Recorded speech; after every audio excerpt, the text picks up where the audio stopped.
তাহলে আজকে শুরু করতে যাচ্ছি ক্লাস 11 বাস্তবত্ব বুক থেকে। আজকে ডেপ্রিসিয়েশন চ্যাপ্টারটার দুটো সাম, যার মধ্যে প্রথম সামটা হচ্ছে আমাদের 47। দেখো কি বলছে, একজন ট্রেডার ছিল মানে ব্যবসায়ী, যে কিনা পারচেস করেছে একটা মেশিন অন 1 জানুয়ারি 2014-তে। এটা কস্ট অফ 50,000, যার মধ্যে আমার ইনস্টলেশন কস্টও জুড়ে ছিল প্রথম মেশিনটার জন্য 5,000 টাকা। তাহলে আমার মেশিন 1 যেটাকে আমি পারচেস করেছি 1/1/2014-তে, যেটার দাম তাহলে কত, 50,000 প্লাস 5,000, 55,000। মেশিন 1 যেটাকে পারচেস করলাম 1/1/2014-তে।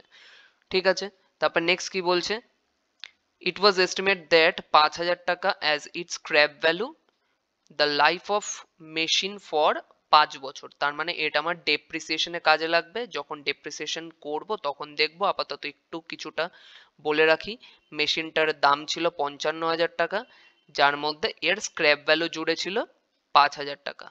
তো 5,000 টাকা লেস করে দেবো, ডিভাইডেড বাই 5 বছর। আমাদের ফর্মুলাতেই ছিল original value minus scrap value divided by life equal to হচ্ছে আমাদের ডেপ্রিসিয়েশনটা পেয়ে যাই।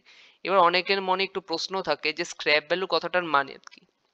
আমি যদি পাতি বাংলা ভাষা বলে দিই স্ক্র্যাপ ভ্যালুটার মানে কি, আমি যদি বর্তমান অবস্থায় 55,000-এর মেশিনটা আজ থেকে 5 বছর পর কেজি দরে বিক্রি করে দিই, ঠিক আছে, তখন সেটার জন্য আমি শুধুমাত্র 5,000 টাকা পাবো।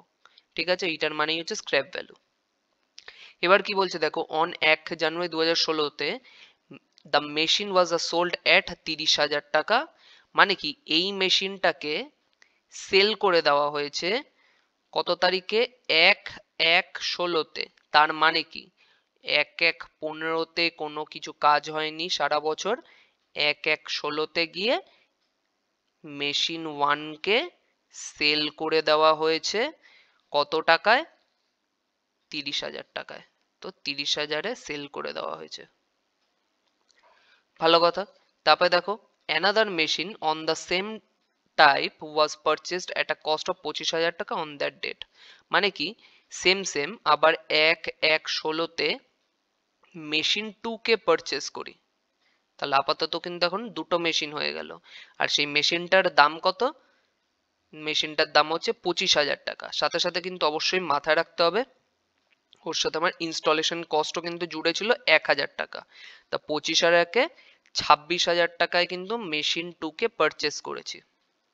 ঠিক আছে, নেক্সট দেখো কি বলছে, ওর সাথে বলছে যে the scrap value of the machine was estimated at 3,000 টাকা, লাইফ অফ 10 বছরের। আচ্ছা, তার মানে কি, এই মেশিনটার আজ যদি ডেপ্রিসিয়েশন হয় কিভাবে করি, অরিজিনাল ভ্যালু 26,000 টাকা লেস স্ক্র্যাপ ভ্যালু হচ্ছে আমার 3,000 টাকা ডিভাইডেড বাই লাইফ হচ্ছে এইবার আমার 10 বছরের লাইফ ছিল, তো 10 বছর, এইটা করলে আমার ডেপ্রিসিয়েশন পেয়ে যাব। আর কি বলছে, আর সাম হয়ে গেছে, আর কিছু নেই। মেশিনারি অ্যাকাউন্ট বানাও এবং ডেপ্রিসিয়েশন অ্যাকাউন্ট বানাও ফর দ্য ইয়ার 2014, 2015 আর 2016 under fixed instalment method. Fixed instalment method কথাটার মানে কি, এসএলএম মেথড। ঠিক আছে, তো চলো অঙ্কটা শুরু করা যাক। তাহলে 1/1/2014-তে আমি মেশিনটাকে পারচেস করেছিলাম, দাম কত, 55,000-এ। এই বছর আর কিছু হয়নি, সেই জন্য 31/12/2014-তে ডেপ্রিসিয়েশন হয়ে যাবে। কি করে, মেশিনটার অরিজিনাল ভ্যালু ছিল 55,000, স্ক্র্যাপ ভ্যালু ওর থেকে সরিলাম 5,000, লাইফ ছিল হচ্ছে আমার 5 বছরের, ইন্টু 1/1/14 থেকে 31/12/14 পর্যন্ত 12টা মাস, অর্থাৎ 12টা মাসের মধ্যে 12টা মাসই ইউজ করা হয়েছে, সেই জন্য সারা বছরের উপর ডেপ্রিসিয়েশন চাপবে 10,000 টাকা। কোশ্চেনে যেহেতু রেট দেয়নি সেই জন্য রেট চাপালাম না। তো যেহেতু বছর শেষ, আমি এবার কি করব, পুরোটার তলে দাগ কেটে দেবো এবং 1/1/2015-তে আমার টাকা কত দাঁড়িয়ে আছে, 45,000, যেটাকে আমি ডাব্লিউডিভি অর বুক ভ্যালু বলে ডাকবো।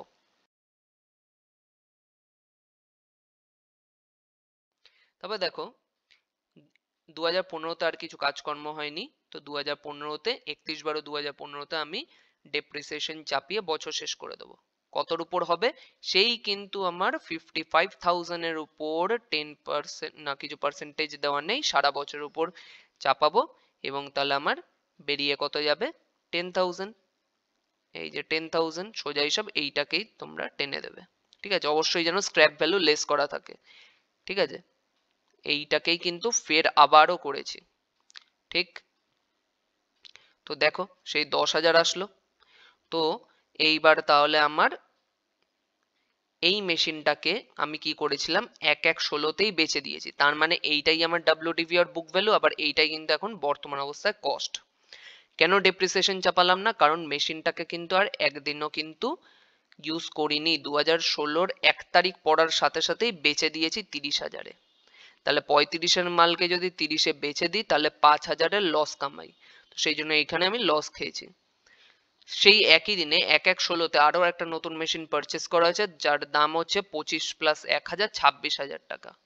সারা বছর আর কিছু কেনাকাটি হয়নি, বছরের শেষে যাবো ডেপ্রিসিয়েশন চাপাবো। আগেও দেখিয়েছি কিভাবে।